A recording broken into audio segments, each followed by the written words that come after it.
Reels वाली बहू। प्रज्ञा को रील्स बनाने का बड़ा ही क्रेज है और वो दिन भर रील्स बनाती रहती है। खाते पीते घूमते फिरते घर में कॉलेज में रील्स बनाने के कारण प्रज्ञा पूरे कॉलेज में हाईलाइटेड है।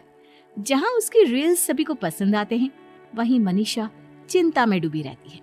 एक रोज जब खाते हुए प्रज्ञा रील्स बना रही होती है, तब मनीषा कहती है, एक मिनट भी चैन नहीं है इस लड़की को। ये नहीं कि खाना तो आराम से खा ले, लेकिन नहीं, अरे थोड़ी देर रील्स नहीं बनाओगी तो आसमान नहीं टूट पड़ेगा। अरे मम्मी, इसी को तो कहते हैं डिटर्मिनेशन। तुम नहीं समझोगी ये सब। भगवान, इस लड़की को सद्बुद्धि दे। जब देखो तब टेढ़ा बाका मुंह बनाती रहती है।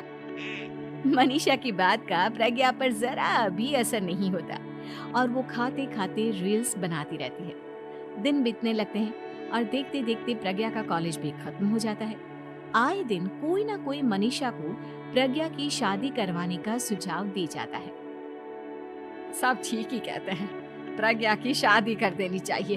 अपने घर के काम काज में व्यस्त हो जाएगी तो खुद ही ये रील्स और नाच गाना बंद हो जाएगा।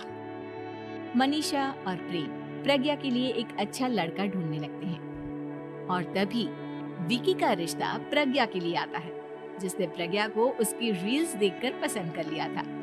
अगले दिन विकी अपने माता पिता के साथ प्रज्ञा के घर पहुंच जाता है और प्रज्ञा साड़ी पहने हाथों में चाय की ट्रे लिए उनके सामने आती है। जब विकी को पसंद है तो हमें भी बहू पसंद है। बहन जी, आप बारात की तैयारी कीजिए। एक बार लड़का लड़की अकेले में बात कर ले तो अच्छा रहेगा। हाँ हाँ, क्यों नहीं। मनीषा विकी को प्रज्ञा के कमरे में भेजती है, जहाँ प्रज्ञा पहले से ही रील्स बना रही होती है।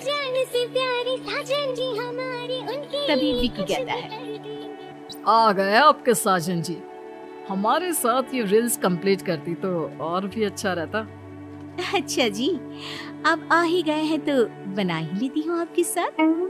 दोनों मिलकर रील्स बनाते हैं। जब वी मीट और तुरंत पोस्ट भी कर देते हैं। फिर विकी कहता है, जब आप साड़ी में चाय लेकर आए तब मुझे लगा कि कहीं मैं गलत घर में तो नहीं आ गया।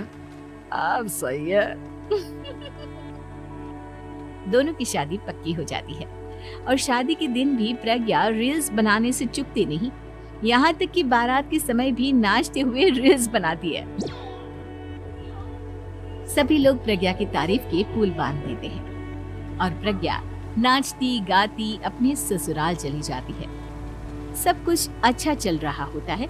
प्रज्ञा यहाँ भी दिन भर हर चीज की रील्स बनाती रहती है। लेकिन कुछ दिनों के बाद जब सुनीता कहती है, बहू, ये रील्स के साथ साथ कुछ काम भी कर लिया करो।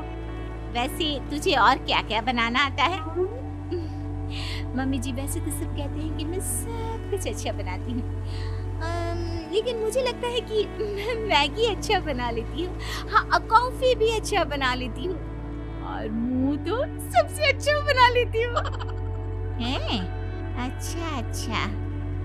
सुनीता अपना माथा पकड़ लेती है और कहती है, बहू, कुछ खाना बनाना भी सीख लेती।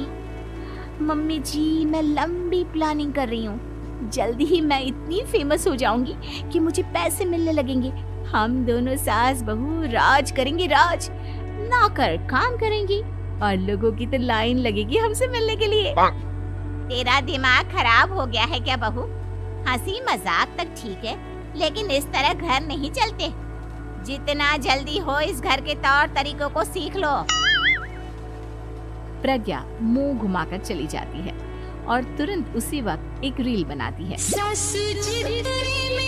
ये देख सुनीता का गुस्सा 7वें आसमान पर चला जाता है और विकी के घर आती ही सुनीता उसे सब कुछ बताती है। विकी भी अब प्रज्ञा की इन हरकतों से परेशान हो जाता है। तुम टेंशन मत लो मम्मा, मैं देख लूंगा। विकी कमरे में जाता है तो देखता है कि प्रज्ञा रील्स बना रही है। विकी बड़े ही प्यार से प्रज्ञा से कहता है, प्रज्ञा, इन सब के लिए मैं तुम्हें मना नहीं कर रहा हूँ, लेकिन फिर भी हर वक्त तो ये अच्छा नहीं लगता ना। समझने की कोशिश करो, मुझे भी तुम्हारा थोड़ा वक्त चाहिए। मैं जब ऑफिस से आता हूँ तो मुझे समय देने की जगह इसी में लगे रहती। तुम ज्यादा ही सोच रहे हो। तुम भी मेरे साथ रील्स बनाओ ना, तुम्हें भी बहुत अच्छा लगेगा। तुम्हें इज्जत से कोई बात समझ में नहीं आती क्या? दिमाग खराब हो गया है तुम्हारा इस चकाचौंध से। अगर तुमने अपना रवैया नहीं बदला तो मैं तुमसे दूर चला जाऊंगा। तुम ही रिश्ता लेकर आए थे, मुझे लड़कों की कमी नहीं थी और ना आज है। विकी दरवाजा पटक कर चला जाता है।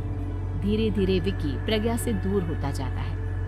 एक रोज मनीषा प्रज्ञा के ससुराल उससे मिलने जाती है। तब सुनीता उससे कहती है, बहन जी अब आई हैं तो कुछ दिन यहाँ रहकर जाइएगा, आप ही का घर है। हाँ मम्मी, बहुत दिन हो गए तुम्हारे साथ एक भी रील नहीं बनाई मैंने। प्रज्ञा तुरंत अपने फोन में रील्स ऑन कर लेती है। ये सब मुझसे नहीं होगा। तेरा ये भूत अभी तक नहीं उतरा क्या? बहन जी आप कुछ कहती नहीं क्या इसे? जब आप ही कुछ नहीं कर पाई तो मैं कर ही क्या सकती हूँ। सास तो वैसी ही बदनाम है।